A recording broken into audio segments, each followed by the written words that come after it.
This tablet is absolutely ridiculous. This is, for all intents and purposes, what people are going to look at this like, oh, that's a nice looking tablet. This is a workstation through and through. This is a monster of a tablet, and it's hilarious that Asus crammed the flagship hallmark Halo Strix chipset on here, which features the AMD Ryzen AI Max Plus 395. I totally had to look that up on the side.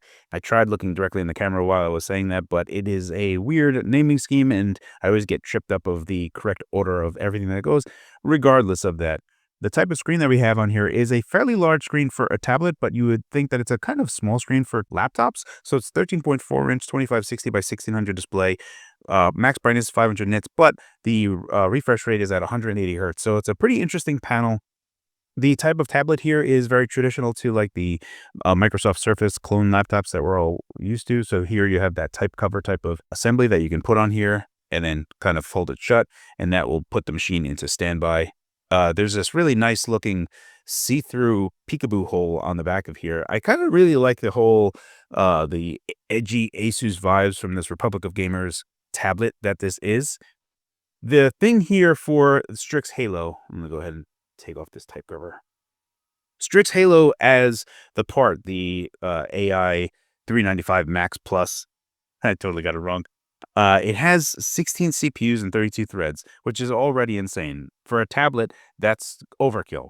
But the GPU has 40 CUs of RDNA 3.5, which is monstrous. And we need to be able to feed that, right? So one of the big things for me that I wanted very much to see about Strix Halo was it's the first 256-bit wide platform that I've been able to test for x86. Now, in this particular video, I'm not going to be able to show you any FPS or battery life or anything. This is only a preview video. So we're going to show you off some demo video, but I have two surprises at the end of this video that I'll be able to tell you, and it'll kind of be like a mystery. So don't cheat. Don't go to the end and see what I say there. Just follow along and see if you can pick up with where I'm going and where I'm laying things down.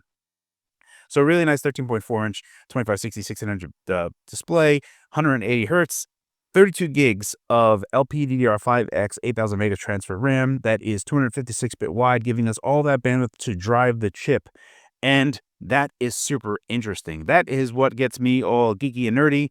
And we're going to be talking about that a little bit. So if I can't really show any particular benchmarks on this and I can't give you any numbers directly, what can I show you? Well, I can show you gameplay stuff. And we'll start off by doing Black Myth Wukong. All of the games that I'm going to show you are going to be trying to hit a 1080p render target. In some games, I will be doing no upscaling whatsoever, so it'll be doing 1080p native. And then in other games, we're going to be up-resing to that. So I'll show off the settings that I have in there.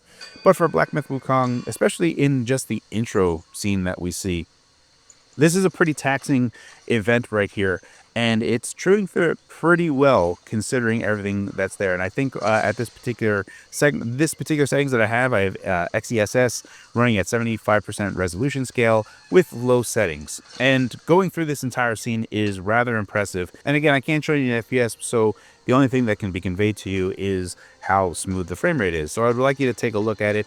Try to take a look at all the artifacting that is there, obviously, because we are using upscaling and we are using low settings. So keep that in mind while you're referencing this video to try to get an idea of how good this chip is with what you are seeing at the current moment. For me, this is still pretty impressive, but the Black Myth Wukong, there's a lot of frizzle, generally speaking. So even running on a 4090 on my desktop with 4K, it just has this over sharpening that causes this intense frizzle. So I do recommend, there was a mod that would just kind of tone down that sharpness. That's something that I would generally recommend, but it kind of sticks out like a sore thumb, and it kind of creates that observably over sharpened. The next game that I want to show you is a new game that just came out. This is going to be Indiana Jones and the Great Circle. This is a game that I've been playing through myself. Right now I am in the second level. I'm in Egypt right now, and when we go through the settings, we're doing 1080p, but the specific settings that we have here,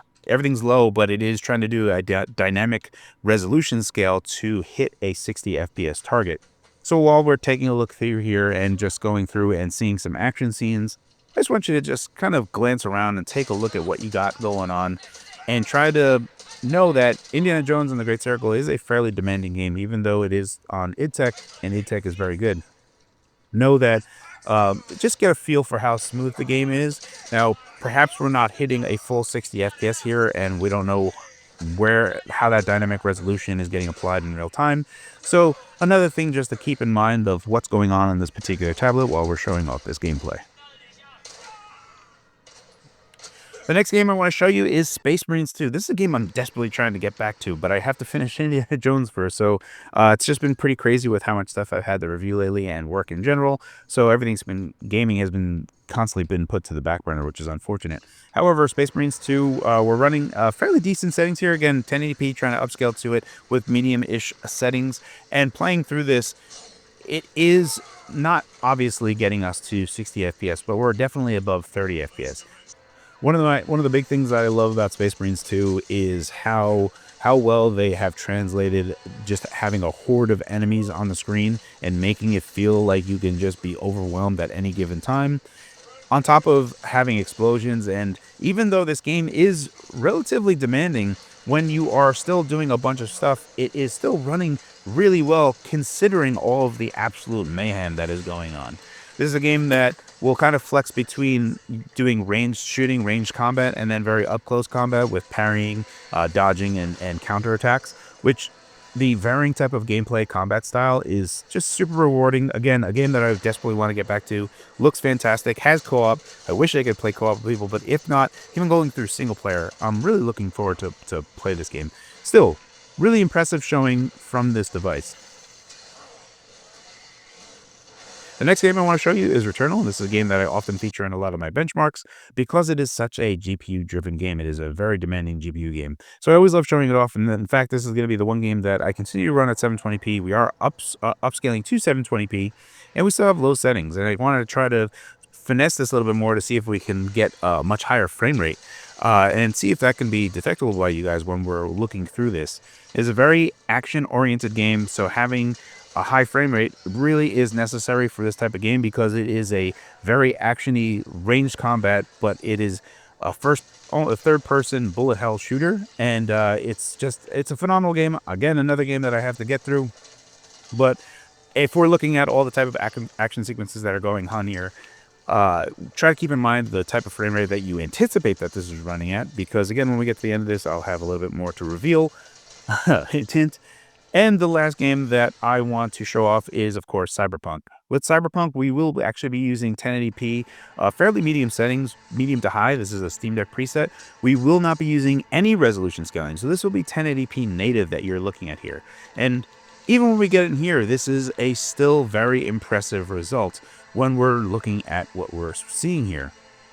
Now, again, we don't have any FPS, but just kind of looking around the city and taking in all the lights and the crowd and everything else that's going on, it is rather impressive. So, now that we've finished up those particular demos, I want to get to the point of the secret that I wanted to get to here. The big secret is that all the gameplay that you saw being played on there was this device running on silent mode on battery.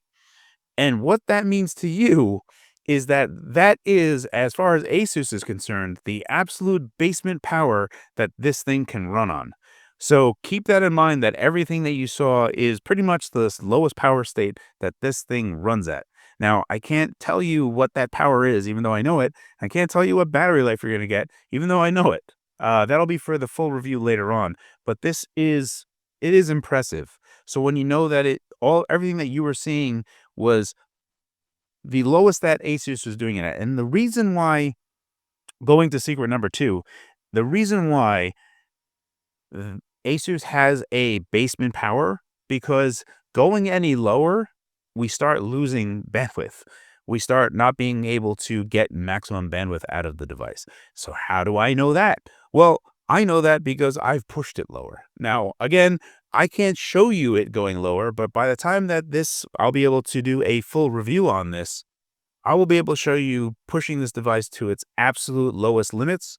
When we think about everything that this thing is doing, it isn't a monolithic chip. So power-wise, we also have to consider the interposer that's on here, because we have different chiplets. We have different chiplets for CPU and the GPU and everything else that's going on there. So all of that has to get powered, and typically we don't get to save a lot of power there. But even with that, and we have 256-bit wide memory. two things that should really be penalizing us a bunch on power. But it actually does fairly well even on idle. And again, I can't tell you what those numbers are just yet, but just know that it is very impressive given that there are a lot of challenges that AMD had to overcome to reach that. And they're doing a very good job. So all of this in a tablet kind of makes sense, but for the most part, for a lot of people, this is going to be way too much tablet, especially when you hand this to someone and say, oh, this is my tablet. This is a full-on workstation. Make no mistake. This thing is a giant monster, and it'll eat your children. Thank you very much to my YouTube channel members as well as my Patreon members. Your support really means the world to me, guys. I hope this preview was informative. As always, guys, thank you for your time, and thanks for watching.